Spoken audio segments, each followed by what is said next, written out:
Salut à tous les amis, c'est Styx. Alors je suis désolé du format bizarre de cette vidéo et surtout du son qui va en résulter, puisque depuis une mise à jour, en fait, mon appareil ne me fait que de la saloperie.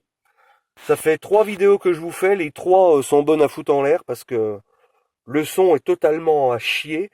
Alors je sais pas si ça vient de la lecture du son ou si enfin de l'appareil, je veux dire, du son de l'appareil, ou si c'est l'enregistrement en fait sonore qui fait ça, mais c'est catastrophique, catastrophique, catastrophique. Alors comme vous le voyez, là je suis pas dans la Twingo, hein, faut pas délirer. Là on a eu une neige qui est tombée, une neige démentielle. 30 centimètres une nuit, 50 centimètres la suivante. Donc bravo le réchauffement climatique, hein. Dans le genre foutage de gueule, ça aussi le réchauffement climatique. Je crois qu'il n'y a jamais fait aussi froid et aussi humide que maintenant. Et puis vous avez juste à regarder en Amérique ce qui se passe, je vais vous dire. Chez eux, les pauvres, c'est encore pire. On a du ressenti. Oh putain, de briquet de merde. On a un froid ressenti jusqu'à -60 à certains endroits en Amérique. Je sais pas si vous imaginez ce que ça fait, -60. C'est juste, c'est juste exceptionnel. À la base, je devais vous faire une review. Je vous avais fait une review, en fait, de cette alpha. Bon, sachant que je l'ai pas encore refaite à 100%. Il y a encore des trucs à faire. Je dois monter 4 amortisseurs Bilstein dessus, refaire les 4 triangles à l'avant, parce qu'il y en a 2 qui sont foutus, donc autant changer les 4, hein, un inférieur et un supérieur. Changer l'échappement, refaire le frein à main, parce que oui, il y en a plus. Mais bon, j'ai déjà pas mal taffé dessus, et du coup, là, je pouvais vraiment vous faire une bonne review, en fait, de cette Alpha GT, qui est vraiment une voiture exceptionnelle, quoi. Elle est même à 100 lieues, en fait, de l'Alpha 156. C'est incroyable la tenue de route de cette bagnole, incroyable. Je l'avais pris justement avant-hier, là la route là, elle est déneigée, enfin vous, du point où j'ai calé en fait le téléphone, vous ne pouvez pas voir. Mais je vous montrerai à la fin, là la route maintenant elle est déneigée. Avant-hier elle était pas du tout, il n'y avait pas de chasse-neige qui était passée, il y avait quasiment 40 centimètres dessus, pas de traces de pneus, enfin j'étais vraiment dans la pampa la plus totale. Et du coup là j'étais vraiment bien placé pour vous parler de... oui, risque de verglas on s'en fout, pour vous parler justement de la tenue de route de la bagnole. Et c'est juste sensationnel parce que sur la bagnole, alors j'ai plus les 4 jantes horribles à 5 bâtons noirs là qu'il y avait dessus. Je suis repassé sur des 17 pouces origine alpha à rayon, donc celles qui vont avec la série progression, parce que cette voiture est une série progression, faut le savoir, hein, c'est les seuls à avoir 6 airbags, ASR, ESP et tout le bordel, série italienne. Et donc je voulais vraiment la remettre telle quelle d'origine. Et dessus, en fait, vous avez 4 nœuds route été, on va dire. C'est pas du 4 saisons. Enfin, c'est peut-être, non, c'est pas du 4 saisons. Les 4 saisons ont quand même un petit cran. Cela, c'en est pas. Eh ben, je peux vous assurer qu'en neuf, en fait, vous avez une tenue de route qui est juste exceptionnelle, quoi. L'ASR empêche de patiner partout. Le SP rattrape la bagnole à tous les virages. C'est simple, sur neige, j'arrivais à placer du 90-100 km/h sans en aucun moment être inquiété, quoi. Et les routes qu'on a chez nous, c'est pas du plat, hein, c'est vraiment que du virage et de la forêt. Bah franchement, j'étais inquiété à aucun moment. Sensationnel, franchement sensationnel. La tenue de route, elle va y être encore plus une fois que les 4 amortisseurs seront installés, puisque j'ai une petite faiblesse en fait sur l'avant droit. Donc voilà, ça c'était les nouvelles pour la bagnole. Je vous ferai des tutos. Je rachèterai un autre appareil que ce truc là, parce que les téléphones portables c'est vraiment de la merde, quoi. Franchement, on a beau dire. Déjà, c'est des objectifs tout petits, vous n'avez pas de zoom, c'est toujours de la grosse merde en fait. Que vous preniez le dernier iPhone en date ou un vieux Samsung S4, en fait, vous filmez exactement pareil, hein. C'est vraiment de la merde, de la poudre aux yeux qu'on vous balance, ces conneries. Un peu comme le réchauffement climatique, quoi. Acheter le nouveau truc, ça sera mieux, puis non, en fin de compte, tu te rends compte que c'est pire, que c'est un petit peu ce qu'a fait Samsung avec sa série S, hein, puisque c'est le S6 qui proposait la plus grosse résolution. Ils sont passés de 16 ensuite à 12 mégapixels. Ils ont bien vu que plus t'augmentais les mégapixels, en fait, plus ça servait à rien. Ça fait des années que je le dis, hein. Bref, une bien belle connerie. Donc rien de nouveau ces derniers mois sur le plan technologique à venir, et puis rien de nouveau ces années sur le plan technologique à venir, hein, parce que c'est pas avec les générations d'attardés qu'on est en train de créer qu'on va aller vers des innovations, hein. Ça faut bien en être conscient, hein. Je veux dire, ceux à qui il reste un petit peu de tête à l'heure actuelle, bon ben ils bossent, ils sont en train de se casser le cul à nous faire des nouveaux trucs, même s'il n'y a rien de nouveau sous le soleil, hein, c'est toujours Vous aviez deux objets avant, maintenant on les combine et voilà, ça fait un nouveau truc. Mais non, non, en fait, pas du tout. Il n'y a rien de nouveau. Donc rien de nouveau à voir sur ce point-là. Niveau temps, bah rien de nouveau non plus, hein. Les Vosges sont toujours grises, froides. Je pense qu'elles y seront toujours. Donc le réchauffement, on se le met aussi au cul. Quoi d'autre? Quoi d'autre? Quoi d'autre? Niveau récup, en ce moment, ça cartonne. Je crois que j'ai jamais autant récupéré de ma vie, faut le dire franchement. C'est un véritable Waterloo des déchetteries. Enfin, plutôt Austerlitz, hein, parce que Waterloo, il y aurait que dalle. Là, c'est vraiment Austerlitz. Et puis voilà, quoi, je vais pas vous reparler du sempiternel état, parce que franchement, un état pareil, moi, les gens là, j'aimerais les voir au bout d'une corde, je vous le dis franchement. Et c'est pas en faisant des manifestations pacifiques que ça va changer quoi que ce soit. Hein, dans l'histoire, rien n'a jamais été changé par le pacifisme. Je pense que ça se saurait. Mais le français est trop couillon. L'autre fois, petite anecdote, l'autre fois j'étais descendu sur Besançon le week-end dernier pour vendre ce que j'avais à vendre, hein, des bandes dessinées, voilà, comme ça vous le saurez. Et je me suis retrouvé en pleine manif des gilets jaunes. Alors il y avait des flics absolument partout, comme si c'était l'apocalypse qui arrivait. Et au final, je me suis rendu compte qu'au milieu de tous ces flics qui bloquaient toutes les routes, moi j'étais de l'autre côté du Doubs en fait, de l'autre côté du fleuve, et puis je sais même pas si c'est un fleuve ou une rivière. Non, le Doubs c'est un fleuve, je crois, parce que c'est quand même large. Et donc il n'y avait plus moyen pour moi de retourner de l'autre côté du fleuve et de regagner les Vosges. Donc j'étais obligé d'attendre que la manif passe. Puis à un moment j'ai trouvé un pont, j'ai pu un peu me faufiler, mais je suis quand même retombé sur le mouvement un peu plus haut. Bon, au final dans le mouvement il y avait quoi? 500-600 personnes, allez grand max. Qui défilaient carrément avec les gosses, machin et tout, et le tout est encadré par des flics avec flashball, machin. C'était même pathétique à voir en fait, parce que qu'est-ce que vous voulez dire à propos de ce mouvement à part... On a même l'impression, franchement, que ce mouvement, je vais vous dire un truc. Moi j'ai bien cogité à ça parce que je les ai regardés, tout le toin. Il y a des mouvements de gilets jaunes, on a l'impression qu'ils sont vraiment organisés en fait. Pour faire style, ouais voilà, hop, il y a une manif là, le peuple est pas content, et puis en fait, compte, ça sert à rien, quoi. Le gouvernement, il en a rien à foutre que vous gelez les couilles à des ronds-points ou dans la rue, hein. Lui, il est au chaud en train de se payer des putes et puis de s'enfoncer des boîtes de caviar dans le cul, c'est tout ce qu'il fait, hein, le gouvernement. Mais ça, la seule fois que ça a un petit peu bougé avec les gilets jaunes, c'était l'acte 3, ce qu'ils appellent l'acte 3. Troisième samedi, où là, ça a commencé à bien casser dans la capitale. Là, ils se sont dit, oula, ça craint pour notre sécurité, on va leur promettre des trucs. Alors déjà, les 100 balles, on les a toujours pas vus, hein. Je sais pas où c'est qu'ils sont, les 100 balles, mais ils sont pas là. Et tout le reste qui a été promis aussi, on n'en a pas vu la couleur. En gros, l'autre, il vous a journé un morceau de trompette, et puis vous êtes tous calmés. Mais c'est pas comme ça qu'on règle un conflit.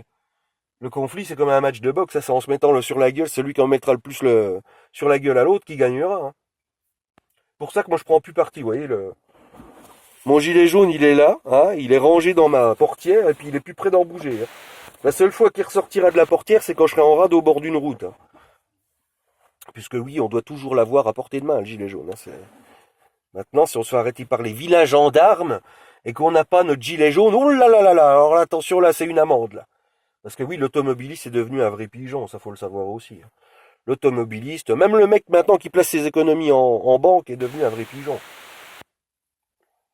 Je vous dis ça comme ça, mais si vous n'êtes pas trop con, je parle pas des jeunes, hein, je parle vraiment des gens de 30-40 ans, là, si vous n'êtes pas trop con, au mois de janvier, c'est mon cas à moi, ça a été le cas pour plusieurs des personnes que je connais, avec notre relevé de compte, dans des banques différentes en plus, la banque nous a joint un mot, comme quoi il fallait pas s'en faire si on avait des économies de placer, alors vous savez, genre les livrets PEL, ces conneries là, et que qu'on venait à perdre notre argent, en fait, donc ce qui veut dire très clairement que la banque s'est servie, qu'il existait une loi européenne pour le retrouver, nanani nanana. Bon, déjà ça met vachement en confiance le mec qui place son pognon en banque. Et puis avec ça, il y avait une annexe en fait qui disait que tout bien placé dans un coffre en banque pouvait être saisi par l'État si une situation d'urgence le nécessitait. Donc autrement dit, s'il y a de la casse, faites par les gilets jaunes. Ça a juste été fait vraiment pour ça. De toute façon, on n'est pas con, on a bien compris. Si de la casse avait été faite, mettons, par des gilets jaunes, l'État ne pouvant couvrir les dégâts, ce qui est loin d'être le cas, parce que je peux vous assurer que du pognon, ils en ont par seau entier, les salauds. Eh ben en fait, les banques pouvaient saisir, enfin l'État pouvait saisir, créer un jour férié et saisir euh, les contenus des coffres. Donc comme moi j'ai pas mal d'or euh, placé en fait en banque, eh ben j'ai tout été retiré. Il n'y a plus du tout d'or dans mon coffre et il y a maintenant de l'or dans mon coffre à la maison. Donc en gros il n'y a plus rien en banque, hein. Moi je vous le dis, dès que je reçois de l'argent en banque, je retire tout et c'est placé en banque. Je ne leur ferai pas gagner un centime à ces ordures-là. Et je vous invite vraiment à faire la même chose pour pas vous retrouver sur la paille, parce que croyez-moi, il n'y en a pas pour long que ça arrive, ça. Quand les banques commencent à t'envoyer ce genre de message, généralement c'est que ça pue un peu la merde, hein. Ça pue un petit peu la merde. Faites très attention. Faites très attention parce que là on a le pire gouvernement qu'on ait jamais eu. Mais vraiment le pire, hein. Édouard Philippe, là, le mec qui ressemble à Jack Nicholson dans Shining. On a Castaner, un ancien mafieux de Nice, très bien, qui a été formé par un baron du crime. Et puis Macron, c'est la petite pute de service qu'on a mis à la tête de l'État, parce qu'il est facilement manipulable en fait par l'oligarchie. C'est généralement ça, hein, qui se passe. C'est toujours le mec le plus manipulable qu'on met à la tête de l'État. Vous pensez bien qu'un mec qui est contre les lobbies des énergies et tout ça, on va pas le placer là-haut, hein. Ça serait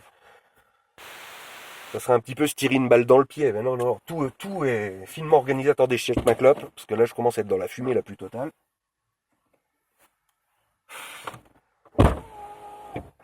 À se demander si lui-même il s'en rend compte, quoi, le Macron. Mais je pense qu'il le sait très bien, quoi. C'est Rothschild et compagnie qui l'ont placé là pour pouvoir faire ce qu'ils veulent. Enfin, Rothschild. Les lobbies des énergies, croyez-moi qu'en ce moment ils s'en donnent à cœur joint, les enfants. Oh putain. Là ils y vont franco. Ils y vont franco. Le seul dans l'État, enfin le seul dans l'histoire plutôt de l'État, qui restera une personne dont on n'a jamais rien étudié en cours, ça vous pouvez le vérifier, c'est tout à fait vérifiable sur Internet. Je suis certain que vous avez des documentaires, que vous avez des vidéos, peut-être même sur YouTube d'ailleurs. C'est ce bon vieux Napoléon III. Alors pourquoi je vous parle de Napoléon III? Parce que ça fait déjà certaines années que je collectionne ces pièces en or, hein, ce bon vieux Napoléon. Et puis, il y a quelque chose qui me semblait bizarre, c'est qu'en fait, on avait des têtes, des pièces qu'on appelle têtes nues, donc pièces de profil, hein, naturellement, comme toutes les pièces de monnaie, sans la couronne du sacre, enfin la couronne, les lauriers du sacre sur sa tête, et puis une deuxième série de pièces qui est arrivée quelques années après, avec une tête laurée. Alors, je me posais la question de savoir pourquoi était-il resté, je crois que c'est 7 ans, je crois, au pouvoir, sans sa couronne sur la tronche de laurier, et puis 7 autres années avec une tête laurée. Et ben en fait, l'histoire de Napoléon III, elle est absolument terrible. Et je vous invite vraiment à aller vous renseigner sur ce personnage hors norme. C'est un mec déjà qui n'a fait que des coups d'État. Que des coups d'État, que des coups d'État, qui était contre l'État en lui-même. Et puis à force de persévérance, ce mec-là, on l'a placé au gouvernement. On l'a placé à la tête de l'État français, premier président de la République. Le tout premier président de la République, ce titre, c'est Napoléon III. Alors Napoléon III, c'est le neveu de Napoléon Bonaparte, Napoléon Ier. Donc il y avait Napoléon Bonaparte, donc lui c'est Napoléon Ier. Il y avait Napoléon Louis Bonaparte, lui c'était Napoléon II. Et il y avait Louis-Napoléon Bonaparte, lui c'était Napoléon III. Bon, le second est mort d'une rougeole, donc comme ça libère de la place. Il reste juste ce bon vieux Napoléon III. Alors lui, on l'a placé à la tête de l'État parce qu'on le croyait extrêmement crétin. Vous voyez, on s'est dit, lui, c'est un âne fini. Je crois que c'est Adolphe Thiers. Il y avait toute une histoire avec Adolphe Thiers, justement, au sujet de Napoléon III, qu'on avait mis à la tête de l'État, qui avait décidé de manipuler en fait la chose comme ça. Et puis en fait, on s'est rendu compte que ce bon vieux Napoléon III, c'est une personne en fait qui a été adorée par le peuple français, ça on peut le dire. C'est grâce à lui que vous avez plusieurs arrondissements dans Paris pour avoir une ville justement cosmopolite avec plusieurs origines justement, un quartier chinois et tout ça. C'est grâce à Napoléon III, ça. C'est grâce à lui que vous avez des réseaux ferroviaires qui permettent de voyager dans toute la France. tous les réseaux de trains, c'est lui, les villes thermales, stations balnéaires, tout ça, c'est Napoléon III. C'est grâce à lui que vous avez du mobilier de qualité tip top, vraiment du travail de marqueterie exceptionnel. Tout ce qui est meubles sous Napoléon III, c'était vraiment magnifique. Hein, plus rien à voir avec la merde qu'on a aujourd'hui, l'IKEA, là. Tous ces saloperies en compressé, c'est du carton hein, que vous achetez. Hein. C'est du carton compressé, hein, les meubles que vous achetez.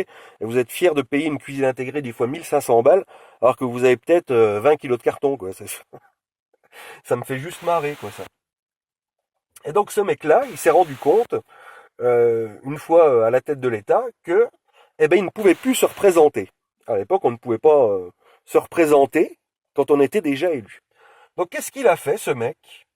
Il a envoyé, on peut le dire très clairement, il a envoyé chier la République, hein, la République, hop, dans tes fesses. Et c'est ça qui est fort, c'est qu'en fait, il a dissous l'Assemblée, il a fait tout un bordel, et en fait, il est revenu au régime du Second Empire. Donc en fait, c'est pour ça que Second Empire, il a la tête laurée, et tête nue, il a la tête de la République. Et puis à la suite de ça, il y a des gens, en fait, de son, on va dire plus des conseillers que des ministres, hein, Second Empire, qui l'ont envoyé en guerre contre les Prussiens, c'était. Et donc là, il s'est fait capturer avec, oh je sais plus, mais le chiffre est énorme. Je sais plus, c'est pas 80 000 de ces soldats. Je sais pas si vous imaginez un peu le bordel pas possible à Sedan.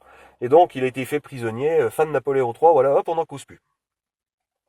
Toute une mascarade organisée pour que la République puisse de nouveau fonctionner. Hein. Sûrement un coup mis en place par Adolphe Thiers qui a été éjecté aussi de la partie. Enfin bref, l'histoire de Napoléon III, elle est absolument terrifiante. C'est pour vous dire que ce mec, vous voyez, qu'on prenait pour un crétin déjà à la base, eh ben il n'était pas si crétin que ça et il avait déjà bien compris quel fiasco était la République. Rien que ce mot me donne envie de gerber. La République. Mais moi je lui pisse au cul la République, je vous le dis franchement. Je suis pas dans le circuit des banques, de l'État, de travail, fait ta retraite. Ma retraite, je me la fais maintenant, là. J'ai pas besoin de l'État. L'État, je lui pisse au cul, moi. Tout le monde devrait faire pareil. Tout le monde, durant sa vie, devrait, pendant une dizaine d'années, mettre de l'argent de côté, de l'argent, de l'or, de l'argent, de l'argent, le métal, du platine, enfin ce que vous voulez, tout de côté pour se faire une belle somme pour la retraite et ne pas compter sur l'État qui change ses lois tous ces 5 ans. Donc au final, la retraite, on n'est même pas sûr de l'avoir. Et je suis certain que quand arrivera notre tour de toucher la retraite, on ne l'aura pas à cause d'une loi qui sera passée par là. Bref. Voilà, tout le monde devrait faire ça. L'État n'ayez... Alors là, si vous avez bien un ennemi, de toute classe que vous soyez à l'heure actuelle, hein, sauf les gros bourges qui touchent des millions, les Mélenchon et compagnie, enfin bref, Mélenchon c'est une énorme arnaque aussi, peut-être même bien pire que Macron, Mélenchon, mais bon, il y a toujours des cons qui sont contents de dire vive Mélenchon, ouais, t'as raison, fous les communistes à la tête de notre pays, tu vas voir le bordel que ça va être mon pote, t'imagines même pas. Tu n'imagines même pas. Vivez pour vous et ne vivez pas pour l'État, surtout. L'État, laissez-le dans sa merde, là. Il s'y complaît dans sa merde. De toute façon, les mecs qui sont toujours baisés, vous le voyez maintenant, truc absolument énormissime, c'est qu'avant, par an, que ce soit la ferraille, les ventes sur Internet, ce que vous voulez, peu importe, un particulier, il avait le droit de vendre pour 5000 euros. 5000 euros qui étaient non déclarables, ça pouvait être des biens à lui et tout ça, puis bon, à côté de ça, ça lui faisait une petite rentrée d'argent, faut bien vivre, hein, c'est pas avec, moi je lui dis toujours, c'est pas avec 1200 euros par mois que tu vis, hein. Ou alors le mec, faut qu'il m'explique comment il fait, hein. Parce que putain, il doit se priver de tout, mais alors vraiment de tout, avec 1200 balles. Et donc maintenant, sous Macron, est apparue une loi, pareil, qui est passée complètement inaperçue, qui dit en fait que ben, le plafond n'est plus à 5000 euros, le plafond est à 3000 euros, et maintenant si tu vends sur eBay, toutes tes ventes eBay sont automatiquement envoyées au fisc. Voilà. Comme ça, au moins, il n'y a pas d'erreur. Moi, eBay m'a fait un traquenard il y a quoi? Il y a un mois et demi, peut-être 2 mois, on est quoi? Attends. On est le 1er février aujourd'hui. On va dire un mois et demi, allez, pour être sûr, un mois et demi, même si je pense que c'était après Noël. Je vendais un peu de tout sur eBay, tout allait bien. Et puis d'un coup, en fait, ça doit être au moment d'ailleurs où est tombée cette loi. On m'a demandé, on m'a bloqué mon compte vendeur, on m'a mis mes annonces en fait en suspension. Et on m'a demandé en fait d'afficher ma photo, enfin ma carte d'identité justement, sur des photos à côté des objets que je vendais. Chose qui est totalement illégale en France, totalement. Les seules personnes habilitées à vous demander la carte d'identité en France, ce sont les gendarmes ou la police. Voilà. Les forces de l'ordre. Ce sont les deux seules catégories de gens qui ont le droit de vous demander votre carte d'identité. En aucun cas, un site vendeur qui est même pas français, hein, eBay c'est américain, et encore je crois en Europe ça doit être basé à Dublin, je crois en Irlande, une connerie comme ça, et la filière PayPal au Luxembourg. Donc aucunement française n'a le droit de vous demander ça. C'est totalement interdit, mais ils le font quand même. Je ne sais pas ce que va donner le son de cette vidéo, mais je sens que ça va être une catastrophe. Je sens que ça va être une catastrophe, vous aurez du bourdonnement et tout, mais je peux pas faire autrement, je suis désolé. Et donc à partir de là, j'ai décidé d'arrêter de vendre sur eBay. Le Bon Coin, c'est également la même chose. Et si vous mettez, une fois que vous vendez un objet, si vous mettez que votre objet a été vendu sur le Bon Coin, attendez-vous à des papiers de l'État. Enfin, c'est sûr que si vous vendez pour 10 ou 30 balles, ne vous attendez à rien. Mais je veux dire, quelqu'un qui a... Moi, j'ai déjà vu des gens avec plus de 10 000 annonces sur le Bon Coin. Des particuliers. Alors, je sais pas où c'est qu'ils vont pour avoir des stocks pareils, mais je l'ai déjà vu. J'ai déjà vu. Si vous vendez 60-70 objets par mois, sur le Bon Coin, attendez-vous à un retour de l'État qui va être brutal, je vous le dis.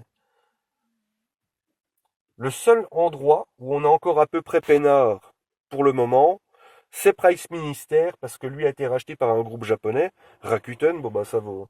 Je pense que ceux qui vendent là-dessus le savent. Et moi, sur Rakuten, je suis très tranquille puisque je ne vends même pas à mon nom. En fait, je vends à un nom d'une personne qui n'existe plus. Voilà, ça fait presque un an. Voilà, un personnage fantôme. C'est passé tout crème. Mais alors quand je vous dis crème, c'est vraiment passé très crème. Donc je vais vous dire, le personnage là, ils peuvent le chercher pendant longtemps. Il n'existe plus. Et c'est comme ça maintenant, il faut s'organiser pour vivre de son côté et ne rien devoir à ces clowns. Je veux dire, moi, quand je vends quelque chose sur Internet, c'est quelque chose que j'ai cherché, que j'ai acheté, que je suis allé chercher sur place, que j'ai remis en vente et que j'expédie. C'est-à-dire que ces 5 phases-là, c'est moi qui les fais. En aucunement, l'État ne m'a jamais aidé à faire un colis, à l'envoyer. Ça se saurait. Hein.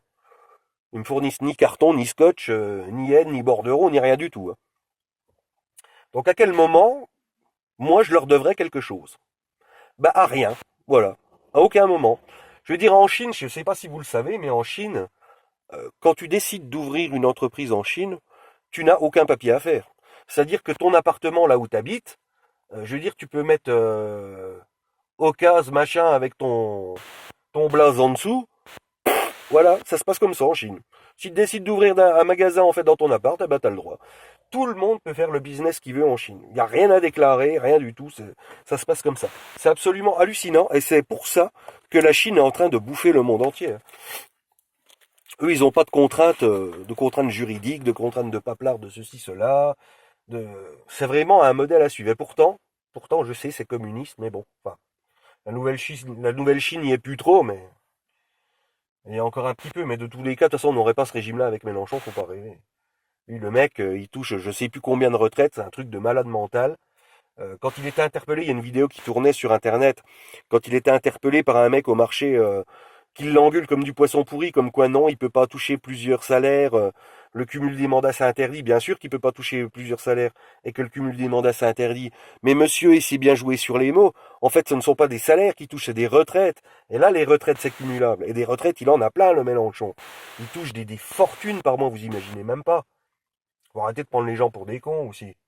C'est comme l'autre, là, comment lui, Griveaux, là, qui dit qu'il n'est pas propriétaire, avec 7 900 € par mois, parce que le mètre carré est trop cher, non mais ça me fait bien marrer. En fait, c'est que le mec, déjà avec 7 900 € par mois, j'ai mon temps de dire, t'es vraiment peinard, c'est que le mec veut juste pas faire un crédit. C'est tout, il sait très bien que le crédit c'est de la perte d'argent et c'est une escroquerie. Voilà pourquoi lui veut acheter comptant, direct. Eh ben, il attendra, Coco. De toute façon, avec 8 000 balles par mois, il va pas attendre longtemps. Hein. L'immobilier se casse la gueule de tous les côtés. Je vois pas comment tu ne peux ne pas devenir propriétaire avec 8 000 balles par mois. Hein. Moi, avec la moitié, là, si je voulais, j'y serais. C'est vraiment n'importe quoi. Enfin, bref. Voilà dans quel monde de merde on vit. On en est rendu à quoi, 24 minutes, là? C'est déjà pas si mal. Donc voilà, il fallait que ça sorte, tout ça. Moi je profite un peu du paysage, vous profitez de rien parce que... Et arrêtez de flotter là, ouais. Je vais vous mettre un petit peu le paysage. Si j'essaye de pas faire trop de conneries.